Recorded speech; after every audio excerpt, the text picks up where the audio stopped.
Hello friends, welcome to Secret of Samil. இன்னைக்கு நம்மளோட சேனல்ல நாம பார்க்க போறது சூப்பரான ஒரு சிக்கன் வறுவல் ரெசிபி. ரைஸ், ரோட்டி, சப்பாத்தி, இட்லி, தோசை எல்லாத்துக்குமே ஒரு சூப்பரான காம்பினேஷனா இருக்கும் இந்த சிக்கன் கிரேவி. வீடியோக்குள்ள போறதுக்கு முன்னாடி நீங்க என்னோட சேனலுக்கு இப்பதான் முதல் முறையா வரீங்கன்னா வீடியோ கீழே இருக்கிற சப்ஸ்கிரைப் பட்டனை மறக்காம பிரஸ் பண்ணிக்கோங்க. பக்கத்துல இருக்கிற நோட்டிபிகேஷன் பெல்லையும் மறக்காம கிளிக் பண்ணிக்கோங்க. அப்பதான் ஃபியூச்சர் நோட்டிபிகேஷன்ஸ் உங்களுக்கு உடனே வந்து சேரும்.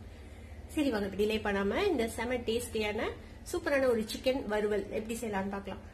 1/4 கிலோ சிக்கன் எடுத்து வச்சிருக்கேன். இதை வந்துட்டு இந்த மாதிரி கறி கட் பீசஸா வெட்டி வச்சுக்கோங்க. இதுல ஒரு 1/4 டீஸ்பூன் மஞ்சள் தூள் போட்டுக்கலாம். ஒரு 1 டீஸ்பூன் மிளகாய் தூள் சேர்த்திக்கலாம்.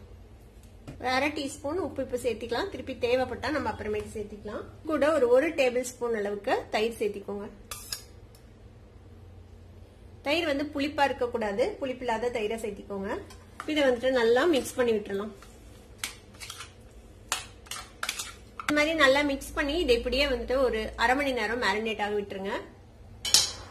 ஒரு பேன் அடுப்புல வச்சிருக்கேன். இதுல வந்துட்டு ஒரு 7-8 முந்திரி பருப்பு அதை சேர்த்திக்கலாம். கூடவே ஒரு கொத்து கருவேப்பிலை, ஒரு 1 டீஸ்பூன் மிளகு, ஒரு 2 டீஸ்பூன் மல்லி, 1 டீஸ்பூன் சீரகம் இதையும் இதோட சேர்த்திடுங்க.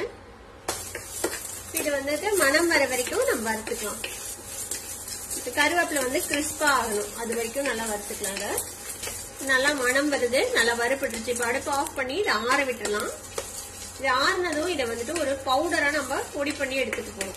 இது மாதிரி ஒரு பவுடர் பண்ணி எடுத்து வச்சுக்கோங்க. இது இருக்கட்டும். ஒரு வடைச்சட்டி அடுப்புல வச்சிருக்கேன். இதுல வந்துட்டு ஒரு 1 டேபிள் ஸ்பூன் அளவுக்கு எண்ணெய் விட்டுருக்கேன். இப்போ ஒரு பெரிய வெங்காயத்தை இந்த மாதிரி ஸ்லைஸ் பண்ணி வச்சுக்கோங்க. ஒரு பச்சை மிளகாவை அதையும் நல்லா ஃபைனா சாப் பண்ணி வச்சுக்கலாம். இது ரெண்டையும் இந்த எண்ணெயில போட்டுக்கலாம்.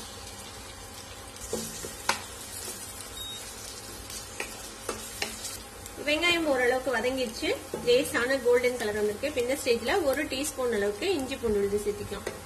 இஞ்சி பூண்டு விழுதையும் இதோட சேர்த்து நல்லா வதக்கிடலாம். ஒரு 1 நிமிஷம் இஞ்சி பூண்டு விழுதையும் நல்லா வதக்கியாச்சு. இது கூட ஒரு பாதி தக்காளியை நறுக்கி வச்சுட்டு அது சேர்த்துக்கலாம். தக்காளி நல்லா மேஷ் ஆகட்டும், அது வரைக்கும் இதை வதக்கிக்கலாம். தக்காளி நல்லா சாஃப்ட் ஆகி லேசா மசிய ஆரம்பிச்சிருச்சு. இந்த ஸ்டேஜ்ல நம்ம மேரினேட் பண்ணி வச்சிருக்கிற இந்த சிக்கன் சேர்த்திடலாம். இந்த சிக்கனையும் இந்த வெங்காயத்தோட சேர்த்து வதக்கி விடுங்க. நம்ம தயிர் சேர்த்திருக்கோம்ல, அதனால இது வந்துட்டு தண்ணி விடும். இதை மூடி போட்டு ஒரு 2 நிமிஷம் இப்படியே ஒரு 2 நிமிஷம் ஆச்சு. நம்ம ஓபன் பண்ணி பார்ப்போம். நல்லா எண்ணெய் பிரிஞ்சிருச்சு. சிக்கனோட கலரும் நல்லா ஒயிட்டா மாறிடுச்சு. இந்த ஸ்டேஜ்ல நம்ம பொடி பண்ணி வச்சிருக்கோம்ல, இந்த முந்திரி, கருவேப்பிலை எல்லாம் சேர்த்து வறுத்தது, மல்லி எல்லாம் சேர்த்து அந்த பவுடரை இதுல சேர்த்திடலாம்.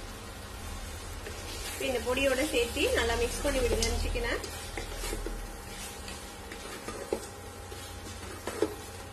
நல்லா ஒரு பரட்டி இப்ப இந்த சிக்கன் வேகிறதுக்கு தேவையான அளவுக்கு நம்ம தண்ணி விட போறோம். இந்த மிக்சிலேயே கொஞ்சமா தண்ணி விட்டு இதுல விட்டுறலாம். உங்களுக்கு கன்சிஸ்டன்சி எந்த மாதிரி வேணுமோ அந்த அளவுக்கு நீங்க தண்ணி விட்டுக்கலாம். ரொம்ப ட்ரையா வேணும்னா கொஞ்சம் கம்மியா தண்ணி விட்டுக்கோங்க. நான் இதுல ஒரு 1/2 கப் அளவுக்கு தண்ணி விட்டுருக்கேன். இந்த ஸ்டேஜ்ல உப்பு செக் பண்ணிக்கோங்க. தேவைப்பட்டா நீங்க கொஞ்சம் சேர்த்திக்கலாம். நான் சேர்த்துனது இதுல சரியா தான் இருக்கு. நல்லா கலந்து விட்டு மூடி போட்டு இதை வந்து மீடியம் டு லோ ஃபிளேம்ல வச்சு நம்ம நல்லா வேக வைக்க போறோம். ஒரு 15 நிமிஷம் ஆகும் இது வேகிறதுக்கு. இதுல முந்திரி பருப்பு சேர்த்திருக்கோம், அதனால இடையில திறந்து கிளறி விடுங்க. அப்படியே விட்டுட்டீங்கன்னா அடியில பிடிச்சிக்கும். அதனால அப்பப்போ ஒரு கிளறி விட்டு திருப்பி மூடி வச்சு வேகுவீங்க. ஒரு 15 நிமிஷம் ஆகுது வேகிறதுக்கு. சரி, வேக வரைக்கும் நம்ம வெயிட் பண்ணலாம். ஒரு 15 நிமிஷம் ஆச்சு. நம்ம ஓபன் பண்ணி பார்ப்போம். பாருங்க, நல்லா தண்ணியெல்லாம் சுண்டி எண்ணெய் தெளிய நல்லா ரெடி ஆயிடுச்சு. நம்மளோட சூப்பரான கிரேவி ரெடி ஆயிடுச்சு பாருங்க. இதுக்கு மேல நம்ம கொத்தமல்லி தலை போட்டு இறக்கிற வேண்டியதுதான்.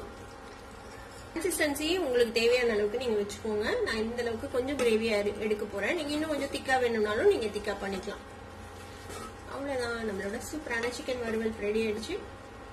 கொஞ்சம் வித்தியாசமான ஒரு சிக்கன் வறுவல் இப்ப ரெடி ஆயிடுச்சு. கண்டிப்பா ட்ரை பண்ணி பாருங்க. ட்ரை பண்ணி பார்த்துட்டு எப்படி இருந்தது அப்படின்னு கமெண்ட்ஸ்ல ஃபீட்பேக் கொடுங்க. இந்த வீடியோ உங்களுக்கு பிடிச்சிருந்ததுன்னா சப்ஸ்கிரைப் பண்ணுங்க. பக்கத்துல பெல் ஐகானை கிளிக் பண்ணுங்க. அப்பதான் ஃபியூச்சர் நோட்டிபிகேஷன்ஸ் உங்களுக்கு உடனே வந்து சேரும். லைக் பண்ணுங்க, ஷேர் பண்ணுங்க. தேங்க்யூ ஃபார் வாட்சிங் this video viewers. Bye bye.